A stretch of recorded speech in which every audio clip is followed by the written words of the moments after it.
The moment a white boy's hand gripped the collar of a black girl in the crowded cafeteria, everything at Redwood High froze. In that instant, a hush fell over the room, and 300 pairs of eyes watched as time seemed to slow. No one moved, no one spoke, and in that eerie silence, a single choice changed everything. This is the story of Amara Wilson, the girl who refused to be small, the girl who turned her father's lessons into a shield, and her own fear into a weapon. The girl who showed everyone at Redwood High and beyond that some battles aren't about fists or fury.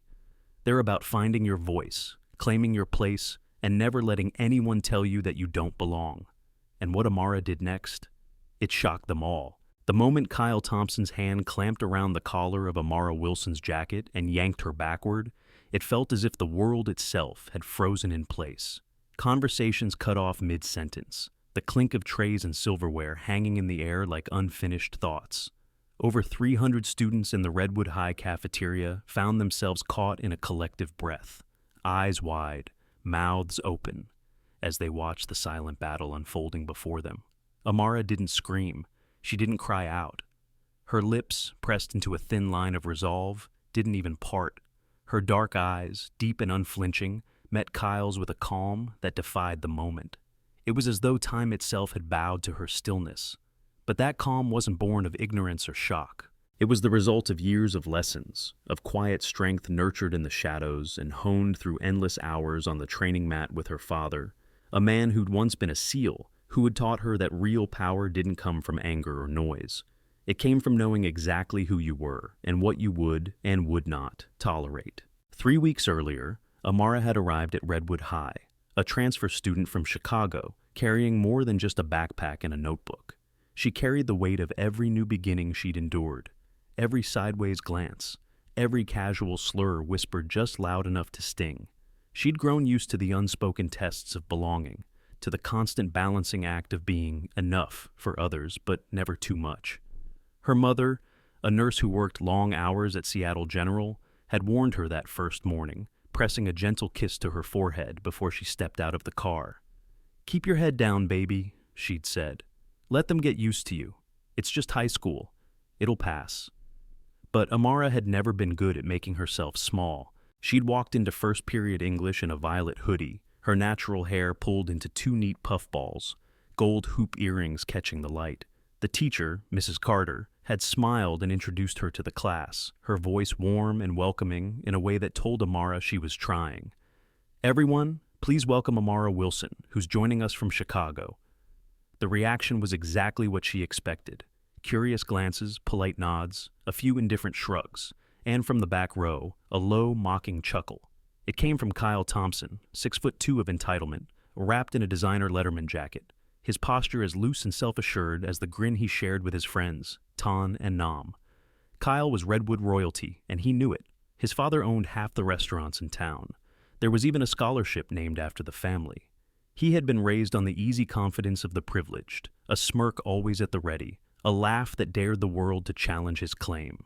As Amara took her seat 3 rows ahead of Kyle, she could feel his eyes burning into the back of her head, the weight of his unspoken verdict. It was a look she'd seen before, in other cities, other schools. Each time she found herself the only black girl in the room. But this time, something in her shifted. This time, she was done pretending not to hear. This time, she wasn't going to swallow her voice just to keep the peace. The first real confrontation came during chemistry lab. Paired with Mei Lin, a quiet girl whose eyes seemed always half-guarded, Amara found a brief moment of normalcy, until Kyle and his crew walked by. His shoulder brushed hers, too hard to be an accident, sending the beaker in her hand sloshing acid across the lab manual.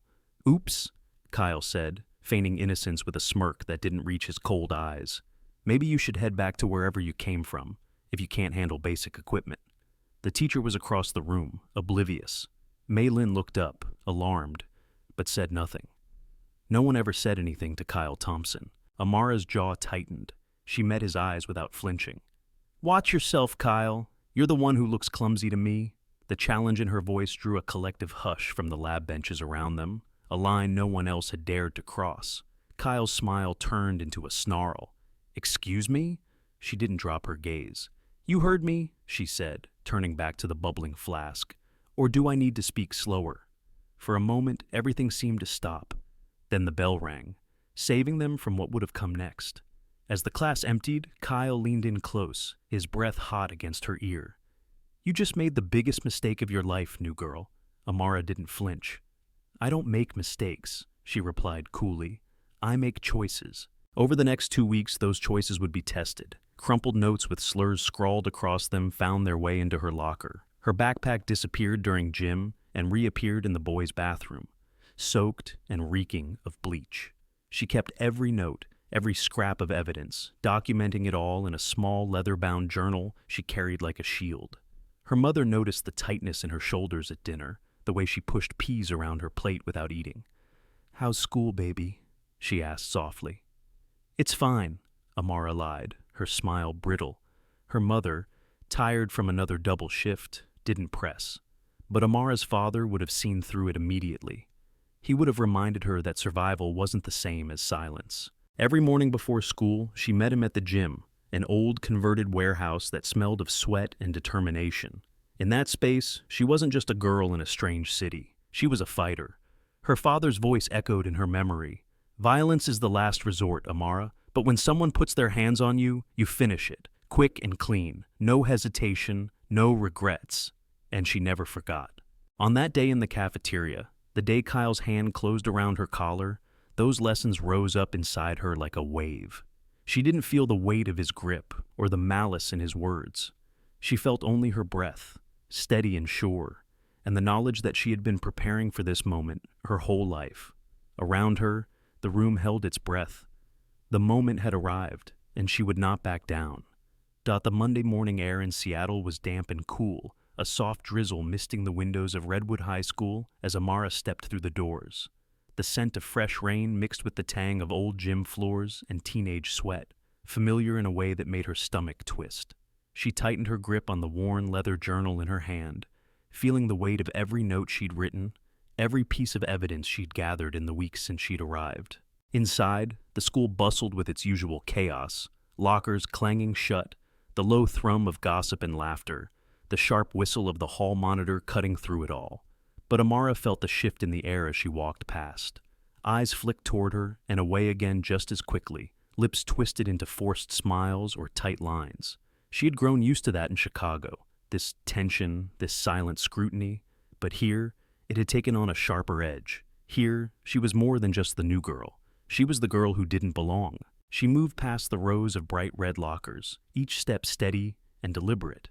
She didn't let herself glance back at the group of boys gathered near the water fountain, Kyle, Tan, and Nam. She could feel their laughter, the heat of their gaze pressing into her shoulders like the weight of a hand she couldn't see. She refused to flinch. Her first class of the day was English, and as she walked in, she felt the hush that followed her. Mrs. Carter, standing at the front of the room in her neat cardigan and pearls, offered a small, sympathetic smile.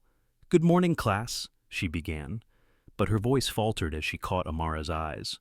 Amara wondered if Mrs. Carter saw the exhaustion there, the brittle edge beneath the calm. If she did, she said nothing. The class moved on, words about poetry and metaphor filling the space like smoke. Amara let the cadence of the lesson wash over her, her mind elsewhere.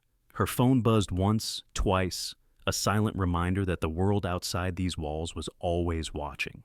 She ignored it, fingers drumming softly against the edge of her desk, her mind replaying the images from her locker that morning.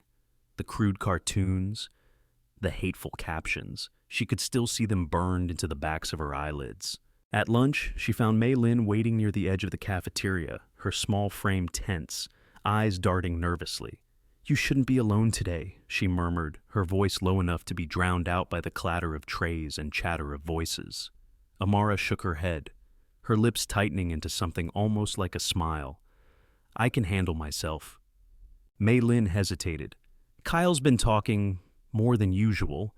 He's planning something. I don't know what, but—" She stopped as Amara's eyes met hers, calm and unwavering. "Let him try," Amara said softly, her voice a promise. The cafeteria was a cavernous room of noise and movement, but as she walked in, a hush seemed to follow her. She could feel it in the way conversations dipped as she passed, in the quick sideways glances, the way seats seemed to fill up just as she approached. It was a dance she knew well, a pattern of exclusion that had become almost routine. Almost. She chose a table near the windows, half empty, the sunlight glinting off the rain-slick glass. She sat down and opened her lunch slowly, methodically, each movement deliberate. She wouldn't let them see her hesitate. She wouldn't let them see her break. Across the room, Kyle lounged at his usual table, a smirk playing at the edges of his mouth. His friends flanked him, their laughter low and mean. He leaned back in his chair, eyes locked on her like a predator watching prey. And for a moment, the noise of the cafeteria seemed to fade into nothing. Amara met his gaze steadily, her face an unreadable mask. The storm was coming. She could feel it in her bones, the way her father had taught her to read the air before a fight. She knew this was only the beginning, that the real battle was still ahead. But she was ready. She had always been ready. As the afternoon bell rang, Amara stepped out into the crowded hallway, her backpack slung over one shoulder. The noise pressed in on her from all sides, chatter, laughter, the slam of lockers, but it all felt distant, like she was moving through a dream. Her fingers traced the spine of the small leather journal tucked into her bag, the pages a silent record of every slight, every whispered threat. Each word inked on the paper was a promise. She would not forget. She wove her way through the maze of students, her steps sure and measured. She had learned early that fear was a scent, one that predators like Kyle could smell from a mile away. So she kept her head high, her eyes steady, even when the whispers followed her like ghosts down the hallway. She thinks she's better than us. Who does she think she is? Should have stayed in Chicago. The words slipped through the air, barbed and poisonous, but Amara refused to let them touch her. She caught sight of Mei Lin at her locker, the smaller girl's brow furrowed with worry.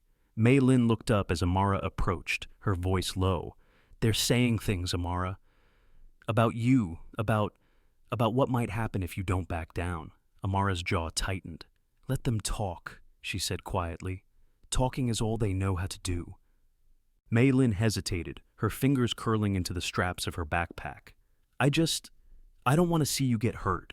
There was something raw in her voice, something that made Amara pause. She reached out, her hand resting on Mei Lin's shoulder, a rare moment of softness in the storm that surrounded them. "Thank you for caring," she said, "but I'm not the one who should be afraid." The day dragged on, each class a blur of half-heard lectures and stolen glances. In history, the teacher droned on about the Reconstruction era, but Amara barely heard a word. She was too aware of the way Kyle sat in the back row, his eyes fixed on her like a challenge. His smirk was gone now, replaced by something colder, more calculating. She could feel it, the weight of his attention like a hand on the back of her neck, but she refused to turn around. When the final bell rang, she gathered her things slowly, methodically, her movements precise. She knew better than to rush. Rushing was what they wanted. Rushing meant panic, meant they had won. She would not give them that. As she stepped into the hallway, she felt the shift immediately. The crowd parted around her like water, students pressing themselves against lockers, their eyes wide. She didn't need to look to know why. Kyle and his crew stood at the far end of the hall, a wall of muscle and arrogance, their faces hard. Ton cracked his knuckles, the sound loud in the hush that had fallen over the hallway. Nam leaned back against a locker, his smile thin and sharp. Kyle stood in the center, his hands in his pockets, his posture relaxed. But Amara saw the tension in his shoulders, the coiled energy waiting to be unleashed. She kept walking, each step deliberate, refusing to let her pace falter. As she drew closer, Kyle pushed off the locker, his mouth curling into a smile that didn't reach his eyes. "You're a brave girl, Wilson," he drawled, his voice loud enough to carry. "Or maybe just stupid." She stopped a few feet away, her expression calm. "Funny," she said softly. "I was thinking the same thing about you." A low murmur rippled through the crowd, the tension crackling like static in the air. Kyle's smile widened, but there was no humor in it. "You think you're tough, huh? You think just because you're new, you can walk around here like you own the place?" Amara didn't blink. "I don't want to own anything," she said. "I just want what's mine, my space, my peace." Kyle's eyes narrowed. "Your peace," he repeated, his voice mocking. "Let me tell you something, Wilson. This is my school. My rules. And girls like you don't get to make demands here." Amara tilted her head slightly, her gaze steady. "Then maybe it's time someone else made the rules. For a moment, the world seemed to hold its breath. Kyle's face darkened, his fists clenching at his sides. Ton and Nam shifted, ready to move if he gave the word. But Amara didn't flinch. She could feel the lessons her father had drilled into her rising in her chest, a quiet strength that steadied her breathing. Control the space. Control the moment. Never let them see you break. She stepped closer, her voice low and even. I'm not here to fight you, Kyle, but I won't let you or anyone else tell me where I belong. He laughed, a short, sharp sound that echoed down the hall. We'll see about that, he said. And then he turned and walked away, his friends falling in behind him like shadows. The crowd began to murmur again, the spell broken.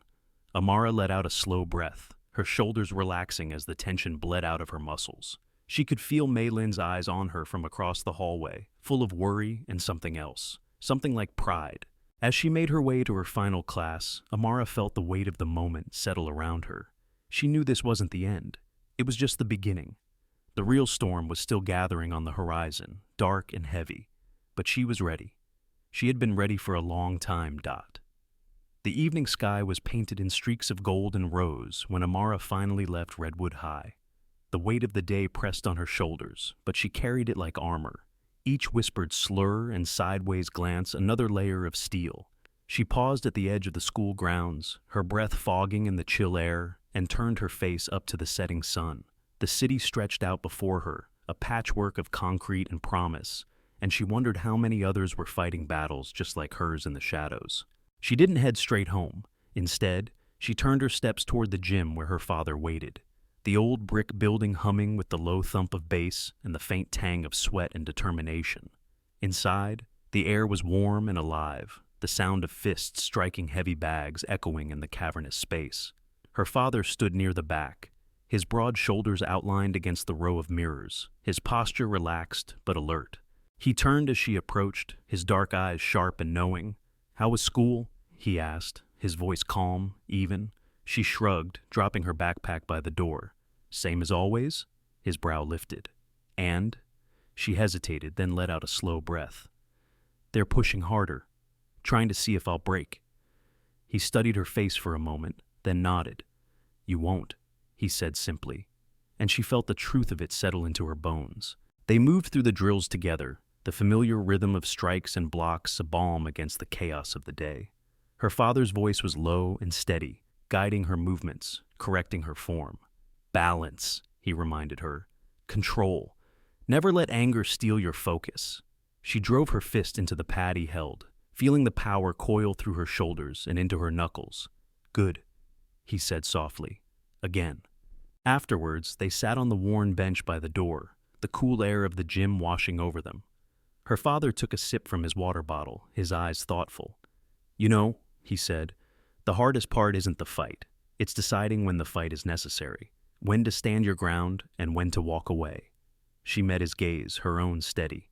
"I know," she said, "but when someone puts their hands on me, you end it," he finished, his voice low and resolute. Quick and clean, no hesitation. She nodded, the words a mantra she'd heard 100 times, but each time they felt new. Each time they felt like a promise she was making not just to him, but to herself.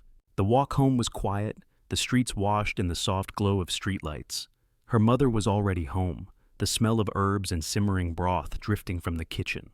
Amara paused in the doorway, watching her for a moment. Her mother's tired shoulders, the lines of worry that never seemed to fade. She crossed the room and hugged her from behind, feeling the warmth and strength in that embrace. "You're late," her mother said gently, turning to press a kiss to her forehead. "Long day?" "Yeah," Amara murmured. "But I'm okay." They ate dinner together, the conversation easy but shallow. Safe topics, nothing that touched the raw edges of the day. Afterwards, Amara slipped into her room, the small space a sanctuary of posters and books and the soft hum of her music. She opened her journal and began to write, the words flowing out of her in a steady stream. She wrote about Kyle, about the way his eyes had burned with challenge and something darker. She wrote about the weight of Mei Lin's fear and the cold steadiness in her own chest. Each word was a promise. She would not be silent. She would not be small. The next morning dawned gray and cold, rain streaking the windows as she dressed in jeans and her favorite Black Lives Matter hoodie. She could feel the weight of the day ahead, the way the storm was building, but she wore it like a shield. At school, the hallways were buzzing, the rumors swirling like smoke. She could feel them clinging to her as she walked, but she didn't slow. She didn't flinch. Mei Lin found her at her locker, her face pale. "They're saying Kyle's going to make an example of you today," she whispered. Amara looked at her, her expression calm. "Then let him try," she said softly. Mei Lin swallowed hard. "Be careful," she murmured. "He's dangerous, Amara." Amara's lips curved in a small, humorless smile. "So am I," she said. As she walked to class, she felt the hush that fell over the hallway when she passed. She could see the way people moved out of her way, the way eyes flicked toward her and then away. She knew they were waiting for something. She knew they could feel it too, the moment when everything would snap. She sat down in English, her back straight, her eyes forward. Mrs. Carter started the lesson, but the words washed over her like water. Amara was somewhere else, her mind tracing every detail of Kyle's face, every shift in his posture. She was ready. She had been ready for this fight long before she ever set foot in Redwood High. The morning fog clung to the windows of Redwood High, casting a muted glow over the bustling corridors. Amara navigated the familiar maze of lockers and classrooms, her senses heightened, anticipating the day's challenges. In the cafeteria, the atmosphere was charged. Students whispered and glanced furtively as Amara entered, her presence commanding attention. She spotted Mei Lin at their usual table, her friend's expression a mix of concern and determination. "They're planning something," Mei Lin murmured as Amara sat down. Amara nodded, her jaw set. "Let them come." Suddenly, Kyle and his entourage approached, their footsteps echoing ominously. Kyle's voice sliced through the murmurs. "You're in my seat." Amara looked up, her gaze steady. "I don't see your name on it." The cafeteria fell silent, all eyes on the confrontation. Without warning, Kyle reached out, grabbing Amara's collar and yanking her to her feet. Gasps erupted around them, but Amara was ready. Drawing on her training, she twisted free, delivering a swift, controlled strike that sent Kyle stumbling backward. The room erupted into chaos. Students shouted, some recording the incident on their phones. Teachers rushed in, separating the two. Later, in the principal's office, Amara sat across from Mrs. Carter, her expression calm. "Amara, this is serious," Mrs. Carter said, her tone stern. "Violence is never the answer." "I was defending myself," Amara replied evenly. Mrs. Carter sighed, rubbing her temples. "We'll need to review the footage and speak with witnesses." As Amara left the office, she felt a mix of relief and apprehension. The battle lines were drawn, and the fight for justice had truly begun. Monday arrived with a sharp wind sweeping across Seattle, rustling the edges of Amara's jacket as she stepped off the bus and onto the cracked sidewalk outside Redwood High. She paused, drawing in a slow breath, steadying herself. She had spent the weekend running drills with her father, each movement refined until it was muscle memory. Strike, block, control. His words still echoed in her mind. "The goal is never to fight, Amara, but if someone corners you, you end it quick." No hesitation.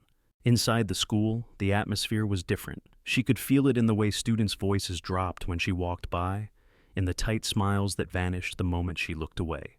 Redwood High had become a stage, and she was standing at the center of it. She passed Mei Lin in the hallway, the other girl's face pale but resolute. "It's today," she whispered, her voice shaking. "Kyle's been talking. He says he's going to put you in your place once and for all." Amara's heart thumped hard in her chest, but she kept her expression calm. "Then let him," she said quietly. Mei Lin's eyes widened, but she didn't argue. She knew there was no turning back. By lunchtime, the tension was electric. The cafeteria was a cavernous room of noise and clatter, but as Amara stepped through the doors, a hush rippled through the crowd. She felt it settle around her like a shroud.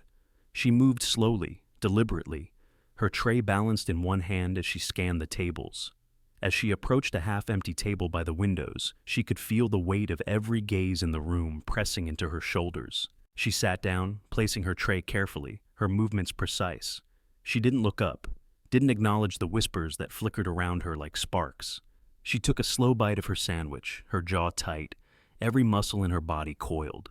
Across the room, Kyle watched her with a smile that didn't reach his eyes. He rose from his seat. His friends, Ton, Nam, and 2 other football players, falling in behind him like shadows.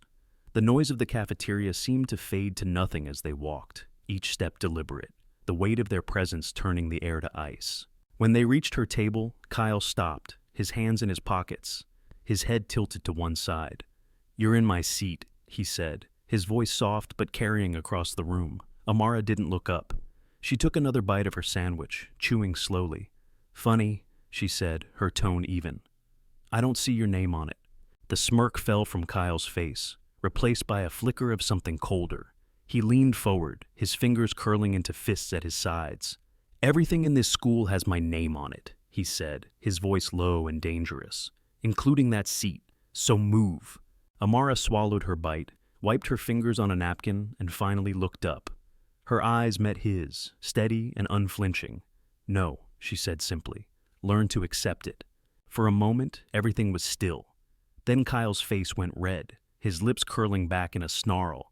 "You don't belong here," he hissed. "You never will."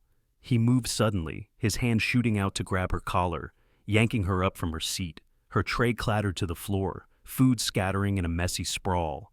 Gasps erupted around them, the entire cafeteria frozen in a collective breath. Amara felt the shock of his grip, the rough pull of his hand on her jacket. But she didn't feel fear. She felt clarity, a stillness that seemed to slow the world around her. She could see every detail. The sneer on Kyle's face, the uncertainty in Tan's eyes, the way Nam shifted from foot to foot. She felt the weight of her father's lessons settle in her bones. She moved. Her hand came up fast, grabbing Kyle's wrist and twisting it sharply. At the same time, she stepped to the side, bringing her knee up into his stomach. The breath whooshed out of him, his grip loosening as his eyes went wide with surprise. She didn't stop. She maintained control of his wrist, pivoting on her heel to use his momentum against him. In a single fluid motion, she swept his legs out from under him, sending him crashing to the floor. The impact echoed through the silent room, a sharp final sound that seemed to reverberate in the stillness. Kyle lay there, gasping, his face a mask of shock and rage. Amara planted her foot on his chest, applying just enough pressure to keep him down.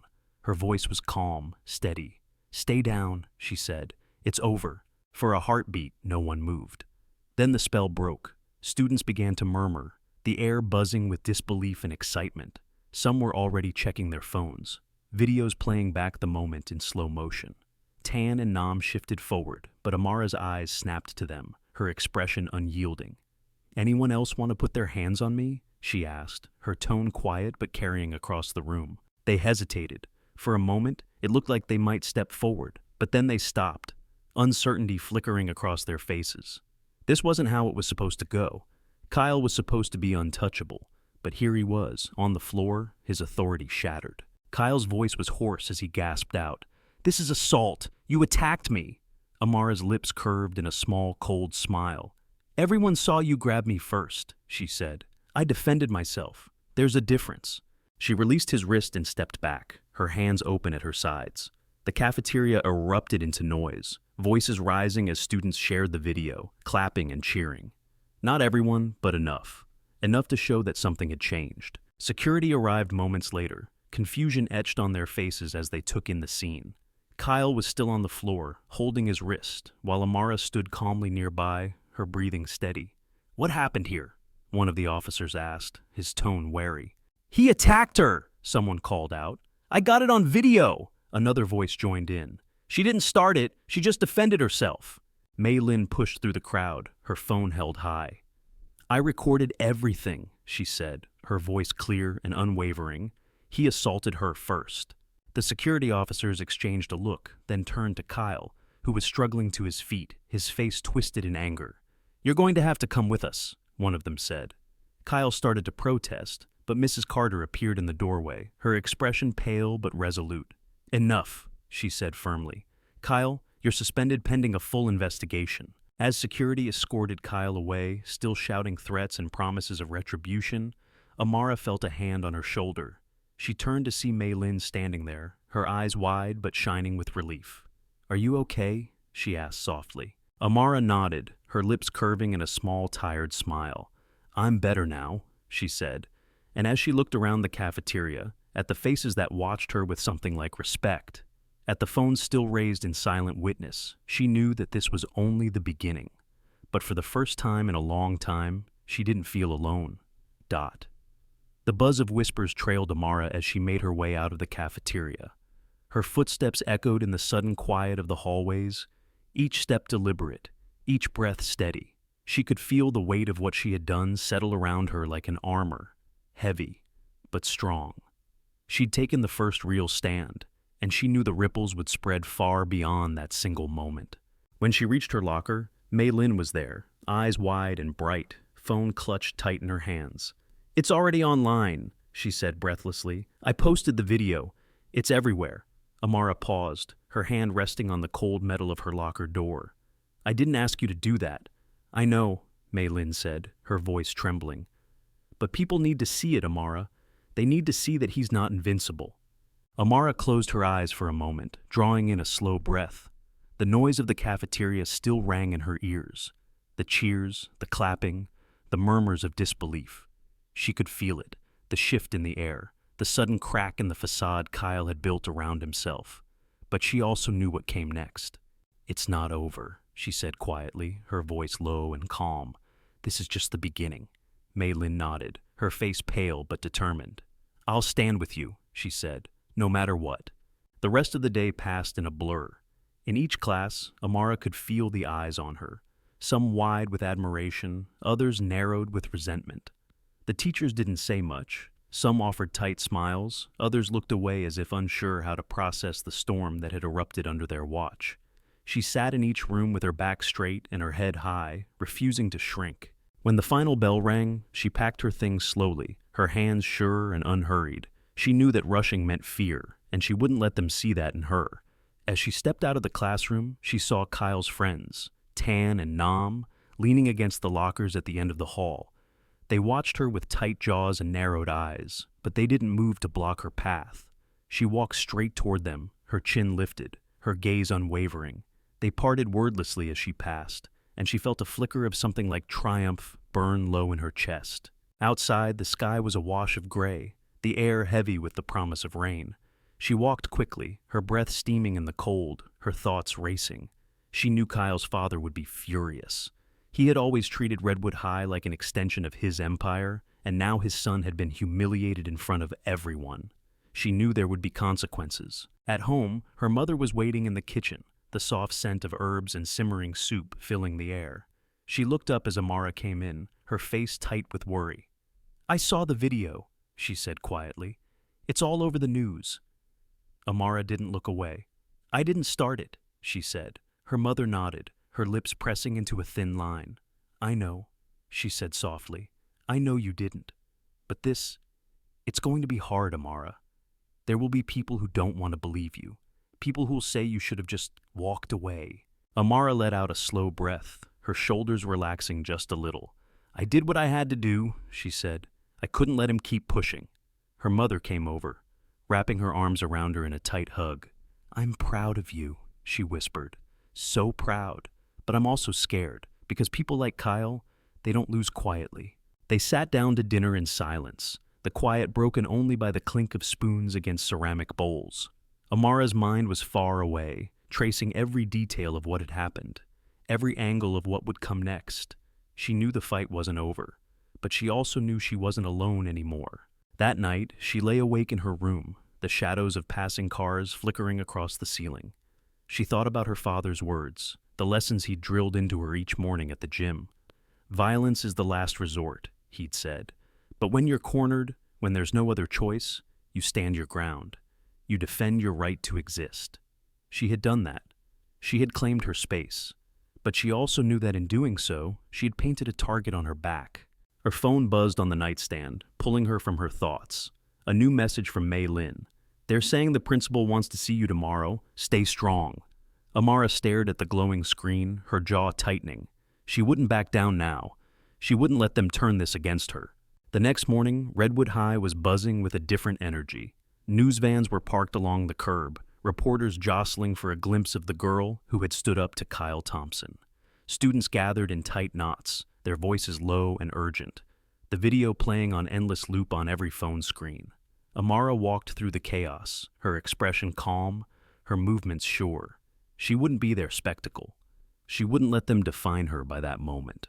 In the principal's office, Mrs. Carter sat behind her desk, her hands folded neatly, her face carefully neutral. "Amara," she said, her voice soft, "this is a very serious situation." Amara met her gaze steadily. "I know," she said. "I have the video. I have witnesses. He grabbed me first." Mrs. Carter hesitated, then nodded slowly. "I've seen the footage," she said. "It's clear what happened. But you need to understand, this isn't just about you and Kyle anymore. His father is already involved. There will be lawyers, there will be meetings. I need you to be prepared." Amara's jaw tightened. "I am," she said. Mrs. Carter let out a slow breath, her shoulders slumping just a little. "I'm proud of you," she said softly, "for standing up, for not letting him silence you. But I'm also sorry, because this shouldn't have been your burden to carry." As Amara left the office, she felt a flicker of something unexpected. Hope. Because for the first time, she could see it in the faces of the teachers who nodded at her in the halls, in the quiet respect in the eyes of students who had once looked right through her. The battle was far from over, but she had already changed something fundamental. She had shown them all that silence was not the only choice. The next morning dawned cold and gray, Seattle's skyline a jagged silhouette against the pale sky. Amara walked into Redwood High with her shoulders squared and her jaw set, or her breath misting in the air as she pushed open the heavy front doors. She could feel the weight of 100 eyes as she crossed the foyer, whispers flitting from corner to corner like birds. She ignored them all, her head high, her steps even.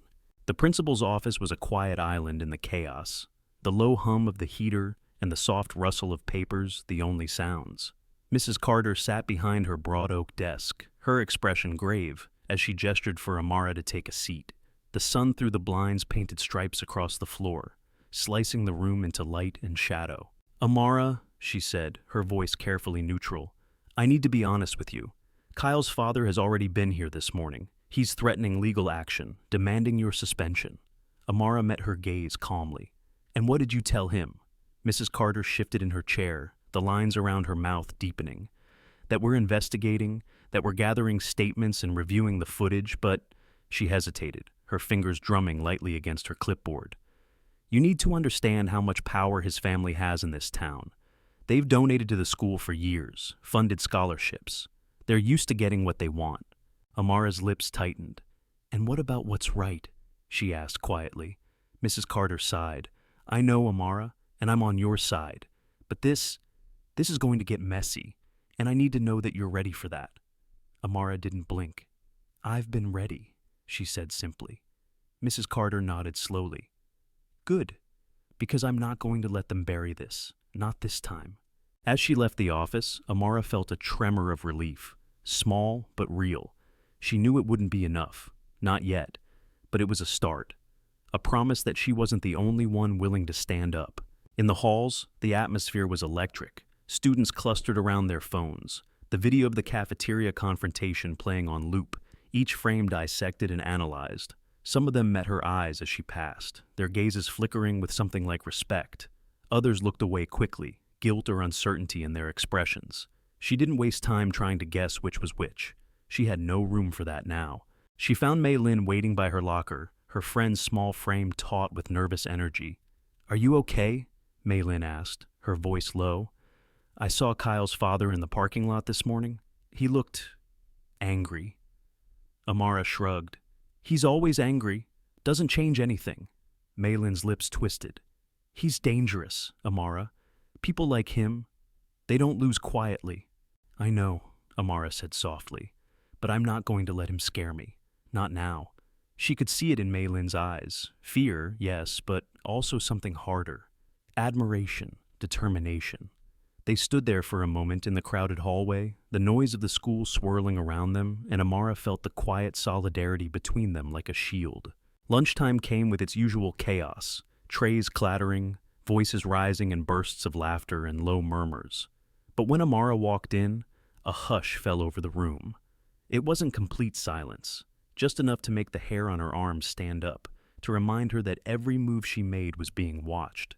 She chose a seat near the windows again, the same spot as the day before. She unpacked her lunch with deliberate care, her hands steady. Across the cafeteria, she could see Kyle and his friends gathered in their usual corner, their heads bent together in low conversation. Kyle's face was pale, his jaw tight. She could see the fury there, simmering just below the surface. He stood suddenly, his chair scraping back with a sharp screech that cut through the hum of conversation. The room stilled, every eye turning to watch as he strode across the floor, Tan and Nam a step behind him. Amara didn't move. She kept her gaze steady, her breath slow and even. Kyle stopped a few feet from her table, his mouth twisting into a smile that didn't reach his eyes. "Comfortable?" he asked, his tone light but edged with menace. Amara took a sip of water, her face calm. "I'm fine," she said simply. "Why? Do you want this seat again?" A murmur of laughter rippled through the nearby tables, soft but unmistakable. Kyle's smile vanished. "You think you're funny?" he said, his voice dropping low. "You think you've won something here?"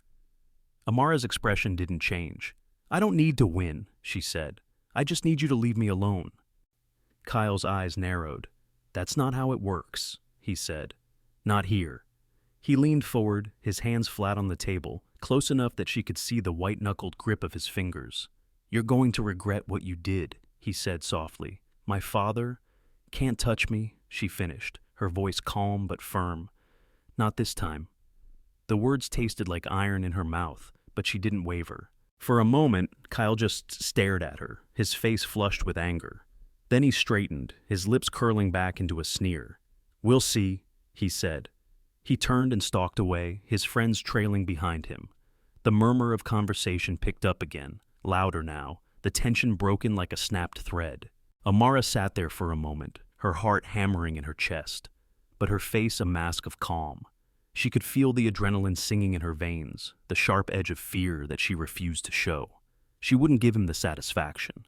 She wouldn't let him see that she was scared. Mei Lin slipped into the seat across from her, her eyes wide. "That was intense," she said softly. "You didn't even flinch." Amara let out a slow breath, some of the tension easing from her shoulders.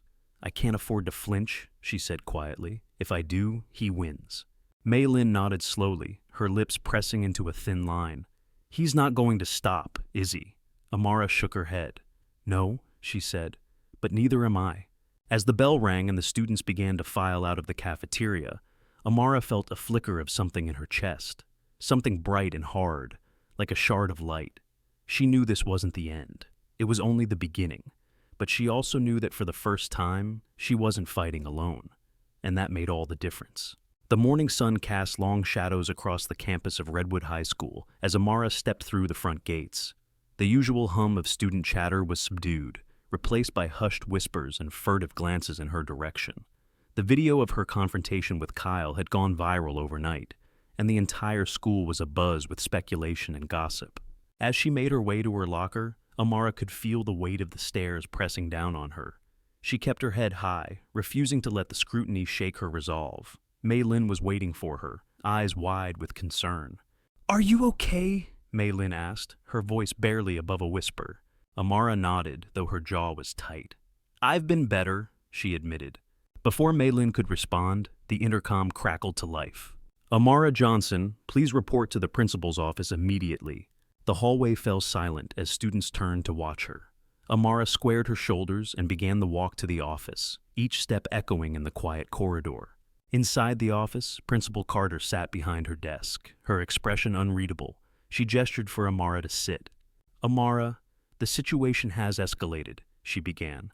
"Kyle's father has filed a formal complaint, and the school board is involved. They're demanding a hearing to determine the appropriate disciplinary action." Amara's heart pounded in her chest. "But I was defending myself," she protested. Principal Carter held up a hand. "I understand, and I believe you. But the board is under pressure, and we have to follow protocol. The hearing is scheduled for Friday." Amara nodded slowly, the weight of the situation settling over her. "What happens until then?" "You're suspended for the rest of the week," Principal Carter said gently. "I'm sorry, Amara." Amara stood, her fists clenched at her sides. "I won't let them silence me," she said firmly. As she left the office, she passed Kyle in the hallway, his smug expression infuriating. He leaned in as she walked by. "Enjoy your time off," he sneered. Amara didn't respond, refusing to give him the satisfaction. She walked out of the school, determination burning in her chest. At home, she sat with her parents, explaining the situation. Her father listened quietly, his face a mask of concern. "We'll fight this," he said finally. "You're not alone." Amara nodded, grateful for their support. She knew the road ahead would be difficult, but she was ready to face it head dash on dot. As the sun set over Seattle, Amara sat at the kitchen table, her journal open before her, the pages filled with careful notes and observations, each word a testament to her determination not to be silenced. Her parents sat across from her, their faces lit by the warm glow of the overhead light, a quiet strength radiating from them that bolstered her resolve. "You did nothing wrong," her father said, his deep voice steady as he rested a hand on her shoulder. "You defended yourself, and we're going to make sure they see that." Her mother nodded, her eyes fierce beneath her tired worry. "You're not alone in this, Amara. No matter how loud their voices get, ours will be louder." She swallowed hard, feeling the swell of something fierce and unyielding rise in her chest. The next day dawned cold and wet, the rain painting the city in shades of gray as she walked with her parents into the offices of the Redwood School District. The waiting room was filled with muted conversations and the rustle of papers, a tension hanging in the air that prickled at her skin. Mei Lin had texted her that morning, a single line that made Amara smile despite the weight of the moment. "You've got this." The hearing was held in a small conference room, the walls lined with plaques and certificates that seemed to watch over the proceedings like silent witnesses. Kyle sat at the far end of the table, his father beside him, a man with sharp eyes and a mouth set in a thin, disdainful line. They looked up as Amara entered, and she met their stares without flinching, her own expression calm and resolute. Principal Carter sat near the middle of the table, her hands folded neatly, her expression grave but supportive. The board members, 3 men and 2 women in crisp suits, introduced themselves in clipped tones, their pens poised over yellow notepads as they began the hearing. Kyle's father wasted no time, his voice smooth and rehearsed as he spoke of violent conduct and a clear threat to the safety of other students. He described Amara as aggressive and disruptive, painting a picture that was as false as it was infuriating. Amara sat still, her fingers laced tightly in her lap, her pulse a steady drumbeat in her ears. When it was her turn to speak, she drew a breath and lifted her chin. "I didn't attack Kyle," she said clearly, her voice ringing in the quiet room. "I defended myself. He put his hands on me first, and I refused to let him take my dignity from me." She reached into her bag and pulled out her phone, showing them the video that had been shared across the school, her calm, precise movements as she neutralized Kyle's attack. The silence in the room was heavy as they watched, the truth undeniable in every frame. One of the board members cleared her throat, her eyes softening as she looked at Amara. "And the threats that followed?" she asked gently. Amara met her gaze squarely. "They've been relentless," she said. "Notes in my locker, whispers in the halls. They wanted me to feel small. I refused." Her father spoke next, his voice low and firm as he described the training he had given her. Not to fight, but to protect herself. "My daughter knows how to stand her ground," he said simply, "and she knows that violence is never the first answer. But when someone puts their hands on you, you have the right to defend yourself." Kyle shifted in his seat, his jaw tight, but he said nothing. His father leaned forward, his tone dismissive, as he spoke of boys being boys and an overreaction. Amara felt a flicker of anger burn in her chest, but she kept her expression steady, her focus on the board. She could see the doubt in their eyes now, the way the video had shifted something fundamental in the room. When the hearing ended, she stepped outside with her parents, the cold air biting at her cheeks. Her mother slipped an arm around her waist, holding her close. "No matter what happens," she said softly, "you stood up for yourself, and that matters." Amara nodded, her throat tight with emotion. She knew the fight wasn't over, not by a long shot, but she also knew she had already won something bigger than any school hearing. She had claimed her place, her voice, her right to exist without apology. The next day at Redwood High, she walked through the halls with her head high, the stares of her classmates no longer a weight, but a challenge she met with quiet defiance. Mei Lin was waiting by her locker, a small smile on her lips as she handed Amara a folded piece of paper. "It's from some of the other kids," she said. "They want to stand with you." Amara unfolded it, her eyes scanning the signatures of students she barely knew, their names a chorus of support that warmed her chest. She smiled, tucking the paper into her journal, a reminder that even in the darkest moments, there were always those who would choose to stand beside her. And as she turned to face the day ahead, she knew one thing with absolute certainty. She would never let anyone steal her voice again. The following morning, Amara stepped onto the cracked asphalt of Redwood High's parking lot, her breath visible in the cold Seattle air, each exhale a quiet testament to her determination.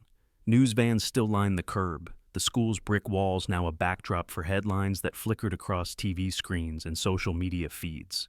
She felt the weight of the cameras as she walked past, their lenses like watchful eyes trying to define her, but she refused to let them. She wasn't just the girl in the video. She was more than the grainy clip that showed her standing her ground. She was the sum of every hard-fought breath and every quiet refusal to back down. As she stepped inside, the hallways buzzed with a low current of energy. Some students met her gaze with shy nods of respect. Others looked away, their faces tight with uncertainty or resentment, but she no longer felt the need to read their intentions in every glance. She had learned that she couldn't control the way they saw her, only the way she saw herself. Mei Lin was waiting at her locker, her arms folded over her chest, her mouth set in a thin line of determination. "The board's decision comes today," she said quietly, her voice steady despite the worry that flickered in her dark eyes. "I heard their meeting during lunch." Amara nodded, slipping her journal into her backpack with a careful precision that belied the tension coiling in her gut. "Then we wait," she said, her voice even, "and we stay ready." Classes blurred by, the minutes crawling and racing all at once. In English, Mrs. Carter taught a lesson on protest poetry, her voice calm and deliberate, as she read lines that spoke of defiance and the quiet dignity of refusing to be broken. Amara listened with a stillness that felt like steel inside her, the words sinking into her bones like a promise. At lunch, she and Mei Lin sat at their usual table, the one by the windows where the light cut through the cafeteria's noise and clutter. The buzz of voices around them felt like static, but she didn't let it pull her focus. She kept her eyes on the door, waiting for the messenger that would come. When it happened, it was sudden and quiet, a student aide in a red vest, slipping a folded piece of paper into her hand without a word. Amara unfolded it slowly, her heart thumping in her chest, as she read the neat official print. "The board has ruled in your favor. No suspension, no record. Self-defense acknowledged."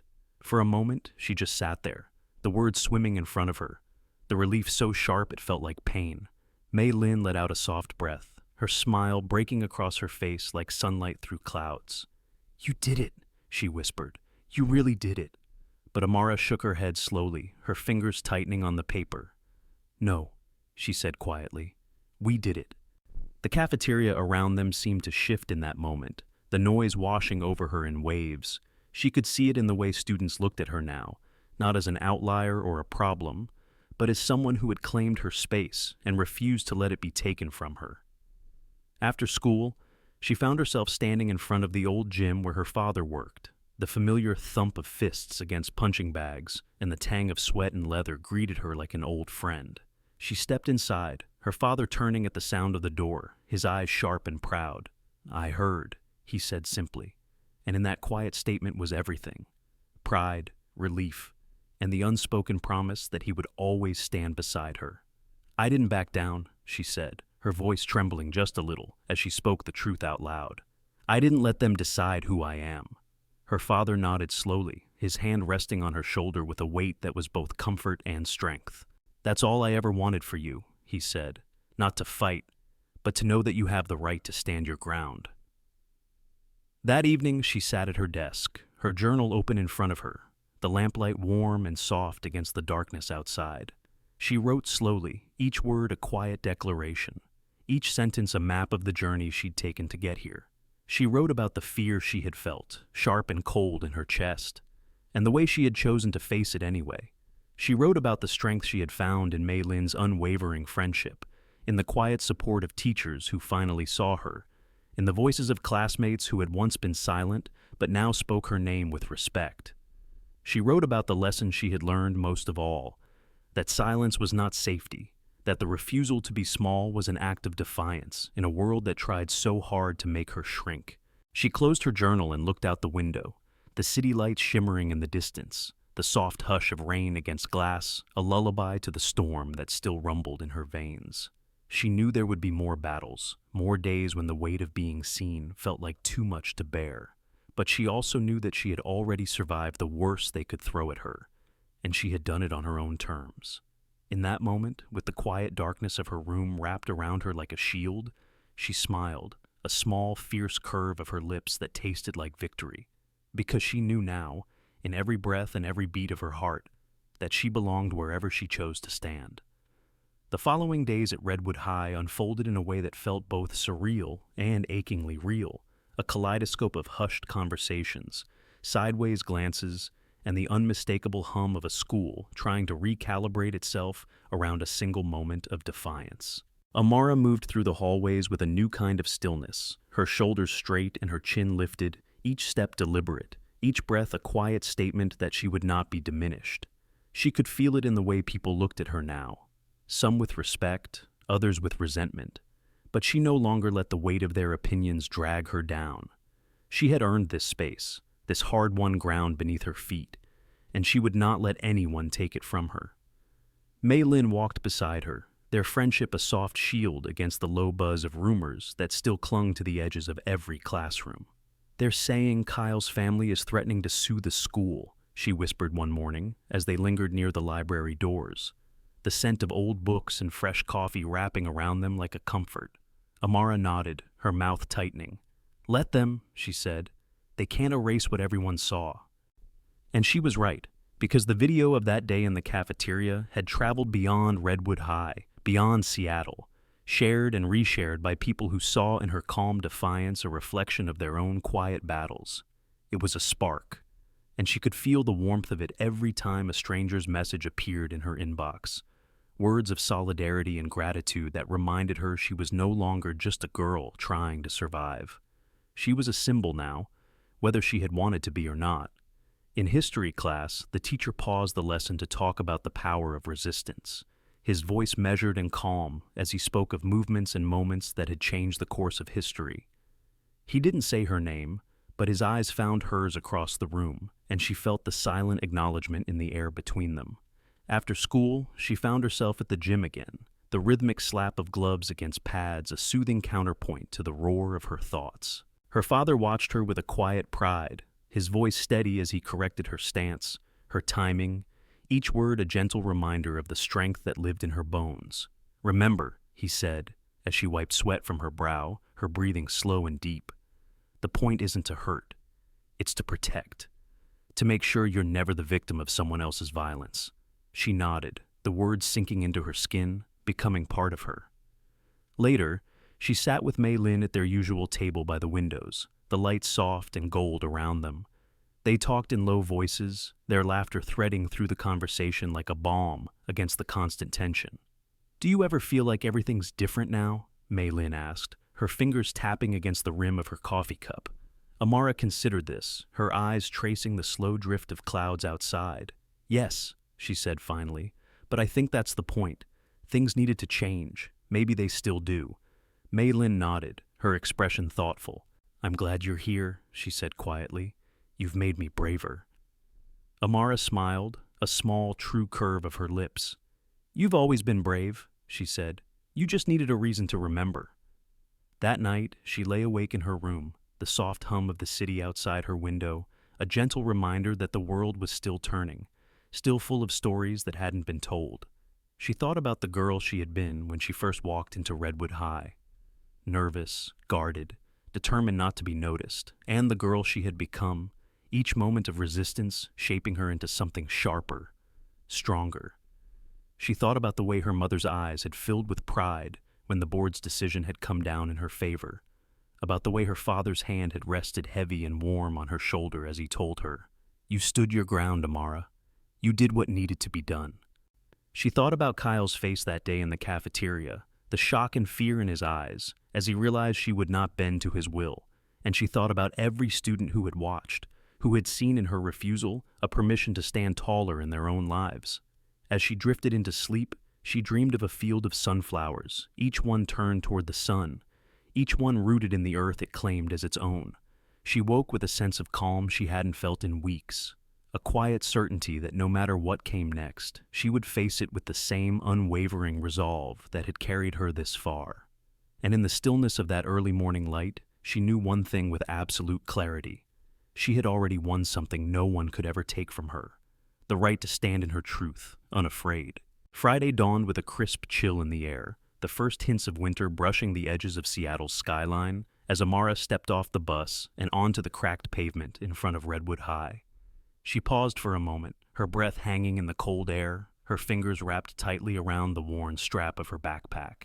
She could feel the weight of the day pressing down on her, but she carried it with the quiet confidence of someone who had learned how to stand her ground. The hearing was behind her, the decision final, but the real battle was only just beginning. As she walked through the school's double doors, the buzz of conversation washed over her, a low hum that rose and fell with every step she took. Some students looked at her with open curiosity, others with quiet respect, and a few with narrowed eyes and tight mouths, their resentment as clear as the bright morning light streaming through the windows. She didn't flinch from any of it. Mei Lin was waiting by her locker, her small hands wrapped around a steaming cup of tea, her eyes bright with a kind of cautious optimism. "They're talking about you," she said softly, her voice barely above the noise of the hallway. "Some of them are saying you're the reason things feel different now." Amara tilted her head slightly, her expression calm. "Good," she said. "Maybe it's time they did." The morning classes passed in a blur of half-heard lectures and fleeting glances, the weight of everything that had happened settling around her like a second skin.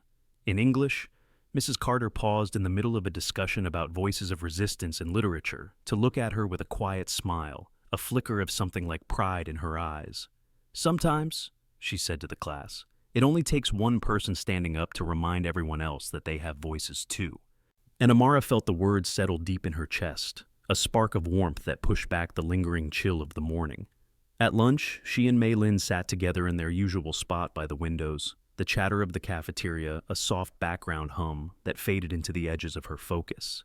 She could see Kyle across the room, his face pale and drawn, his usual swagger gone. His friends sat close to him, their voices low and tense, but none of them met her eyes when she looked their way. She wondered if they had finally begun to understand that the world they had built on fear and silence was crumbling, that their power was slipping through their fingers like water. Mei Lin leaned across the table, her voice low and urgent. "There's going to be a protest after school," she said. "A bunch of students, some of them you don't even know, they're tired of the way things have been. They're going to stand outside the school and demand change." Amara felt her heart tighten, a quiet swell of something fierce and bright rising in her chest. "Are you going?" she asked, her voice soft. Mei Lin nodded. I think it's important, and they asked if you'd come too." For a moment, Amara just sat there, her hands resting on the cool surface of the table, the weight of Mei Lin's words settling around her like a cloak. She thought about the girl she had been when she first walked through the doors of Redwood High, nervous and small, always bracing for the next slight, the next whispered word meant to keep her in her place. And she thought about the girl she was now, her shoulders straight and her eyes clear, unafraid of the light that came with being seen. "Yes," she said finally, her voice steady. "I'll be there." The afternoon passed in a blur of anticipation, the tension building with every passing minute until it felt like the whole school was holding its breath.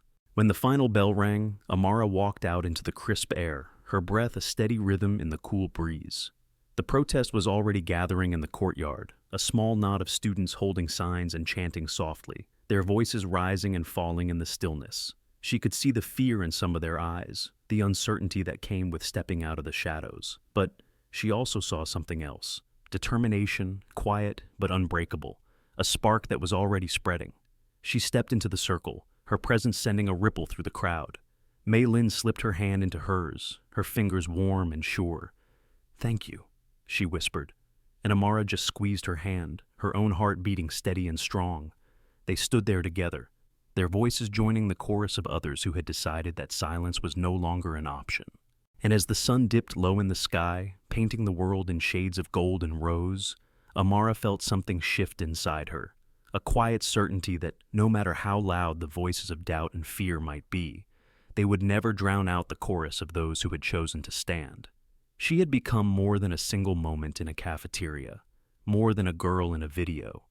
She had become a symbol of what it meant to refuse to be small, to claim your space in a world that wanted to keep you silent. And as the last rays of sunlight slipped behind the rooftops, she knew that this was just the beginning. That evening, as the final glow of the sunset faded into the deep blue of early night, Amara sat cross-legged on her bedroom floor, her journal open on her lap, the steady tick of the clock on her wall, the only sound in the quiet room. The protest had ended peacefully, the voices of her classmates echoing in her memory like a promise she carried in her bones. She had stood at the front of the crowd, Mei Lin's hand in hers, their voices blending with the chants that rose and fell in the cold dusk air. She could still feel the weight of every gaze, the quiet power of every voice that had joined them, and she knew that no matter what came next, something fundamental had shifted that day. She wrote in her journal slowly, the pen scratching across the paper, each word a quiet defiance of every time she had been told to stay silent. She wrote about the fear that still lived in her chest, sharp and cold, but how she had learned to carry it without letting it define her. She wrote about the way Mei Lin had looked at her during the protest, her eyes bright with pride and something fiercer, something that felt like hope. And she wrote about the knowledge that she had already won the most important battle of all, the one to claim her right to exist in her own skin, without apology or permission. Outside, the city moved on, the soft hum of traffic and distant voices a lullaby that wrapped around her as she closed her journal and set it aside. Her father knocked once on the door before stepping inside, his broad shoulders filling the doorway, his expression calm but watchful. "How are you feeling?"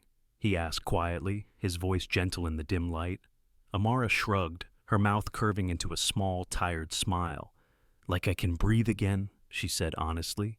He crossed the room and knelt in front of her, his large hands resting on her shoulders.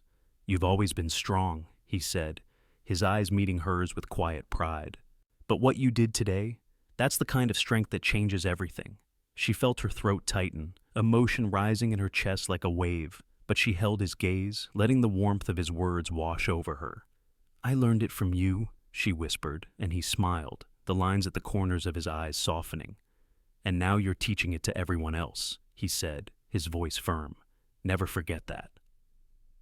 That night, as she lay in bed staring at the ceiling, Amara let the memories of the day wash over her, each moment a thread in the tapestry of her own quiet revolution. She thought about Kyle's face in the cafeteria, the way his sneer had faltered when she stood her ground. She thought about the way the principal had looked at her when she refused to back down, the way the teachers who had once turned away were now meeting her eyes with something like respect. And she thought about the way the students at the protest had lifted their voices, not just for her, but for themselves, each word a promise that the days of silence were over. The next morning, she woke with the first rays of light streaming through her window, the city bathed in a soft, golden glow. She felt different somehow, lighter, even though she knew the fight wasn't over. At school, the atmosphere was electric, the air humming with the echoes of the night before. She walked through the halls with Mei Lin by her side, their steps in sync, their heads held high. Some students reached out to her as she passed, quiet nods and murmured thanks that warmed her chest and made her feel like maybe, just maybe, she wasn't alone in this fight after all. In her first class, Mrs. Carter paused as Amara walked in, her eyes meeting hers with a small, proud smile. "Today," she said to the class, "we're going to talk about the power of words, the way they can shape the world, the way they can make or break us." Amara took her seat slowly, feeling the weight of those words settle around her like a promise. She knew it wouldn't be easy. She knew there would be days when the voices of doubt and fear would be louder than the whispers of hope. But she also knew that she had already learned the most important lesson of all, that she had the right to be here, to speak her truth, and to refuse to be made small. And as the day unfolded around her, she felt the quiet strength of that truth settle deep in her bones, a fire that would not be snuffed out. Graduation day dawned with the sky a perfect blue, the morning air crisp and alive with the promise of new beginnings as Amara stood in front of the mirror, her cap and gown fitting snugly over the shoulders that had learned how to carry the weight of her own name without flinching, the tassel swaying with each breath she took, a small but undeniable reminder of every moment that had led her here. Her father stood behind her, his large hands resting on her shoulders, his eyes meeting hers in the glass with a quiet pride that needed no words to fill the silence between them. "You ready?" he asked softly, and she nodded, her throat tight with the swell of everything she had fought for, everything she had claimed for herself. As she walked across the stage to the sound of applause that seemed to echo through her bones, she felt the eyes of the crowd on her, the weight of their stories and their hopes settling around her like a crown she had earned. Not because she had asked for it, but because she had stood when it would have been easier to stay silent. Her name was called, the syllables ringing out across the gym like a promise that would not be broken, and she stepped forward, her hands steady as she accepted the diploma that was more than just a piece of paper. It was a testament to every breath she had taken in defiance of those who had tried to make her small. Mei Lin was there in the front row, her hands clapping, her smile wide and bright and unbreakable, and Amara felt the quiet strength of their friendship wrap around her like a shield against the noise of the world beyond those walls. After the ceremony, as the crowd spilled out onto the sunlit lawn, she found herself surrounded by faces she had once thought of as strangers, their hands reaching out to her, their voices soft with gratitude and something like awe. "You showed us," one girl said, her voice trembling with the weight of her own story. "You showed us that we don't have to be afraid to speak." Amara nodded, her lips curving into a small smile that tasted of hope and hard-won certainty. "You never did," she said, her voice calm and sure. "You just needed to remember." The principal found her in the crowd, her expression warm and proud. "You've changed this school, Amara," she said, her voice low, so only they could hear. "You've changed all of us." Amara shook her head slowly. "I just refused to let them take what was mine," she said, and the principal smiled, her eyes soft. "Sometimes that's how real change begins," she said, "with one person who refuses to be small." As the sun dipped low and the sky turned the color of fire, Amara found herself standing alone at the edge of the field, the weight of the day settling into her bones like a quiet promise. She thought about every step that had brought her here, the cold silence of that first day in the cafeteria, the sharp crack of Kyle's voice as he tried to drag her down, the soft, steady certainty of her own refusal to bend. She thought about the way Mei Lin's hand had felt in hers during the protest, the way the voices of her classmates had risen to meet hers, a chorus of defiance that had echoed beyond the walls of Redwood High. And she thought about the future that stretched out before her now, wide and open and hers to claim. She knew there would be more battles, more days when the world would try to make her feel small again. But she also knew that she had already learned the most important lesson of all, that no one could take from her what she refused to surrender. As she turned to walk back toward her friends, her family, her future, she felt the quiet fire of that truth burn steady in her chest. She was Amara Wilson, and she would never let anyone steal her voice again. As Amara's journey at Redwood High came to an end, her story didn't fade, it only grew stronger. In the echoes of her stand, a new generation found their voice. In the quiet power of her refusal to back down, a movement was born. But her fight is a reminder to us all. The courage to stand begins in small moments of choice. So tell me, when have you refused to be small? When have you stood your ground and found your voice? Share your stories in the comments below, and don't forget to like, subscribe, and join us for more stories of resilience and resistance. Until next time, keep standing strong.